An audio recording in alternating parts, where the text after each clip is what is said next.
ada satu kisah benar yang ingin saya ceritakan. Ini adalah kisah daripada mentor saya. Ada seorang kenalan beliau yang berasal daripada negara jiran kita, daripada Aceh. Dia lari ke Malaysia meninggalkan Aceh pada tahun 1990-an ketika peperangan berlaku antara Aceh dengan kerajaan Indonesia.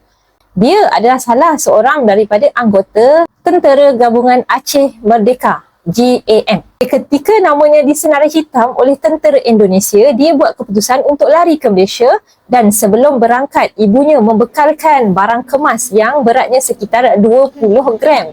Okey, dan itulah harta yang dia bawa bersama untuk memulakan hidup di Malaysia. Sampai saja di Malaysia, dia telah menggadaikan emas tersebut bagi mendapatkan pinjaman sebagai modal untuk memulakan bisnes. Hasil daripada bisnes tersebut, dia berjaya menebus kembali emas yang telah digadaikannya dan sekarang bisnesnya sudah pun berkembang dan bertemu jodoh dengan rakyat Malaysia. Apa yang mengujakan saya adalah katanya emas yang dibawa lari pada tahun 1990-an dahulu masih ada di dalam tangannya sehingga hari ini. Itulah tuan-puan kelebihan simpanan emas.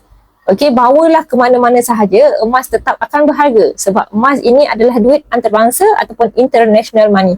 Tuan-puan bawa sahaja emas tuan-puan ke mana-mana negara dan tuan-puan boleh jual di mana-mana sahaja. Dan kalau duit ringgit kita ni belum tentu mana-mana negara ada yang nak. Okey, sampai suatu ketika dahulu ada negara yang tak nak terima pun langsung duit ringgit kita. Jadi bermulalah simpan emas daripada hari ini. Sekiranya tuan-puan ingin dapat bimbingan direct daripada saya, tuan-puan boleh terus hubungi saya di link saya di profil ataupun tuan-puan terus isi web biru untuk saya bantu sebaiknya.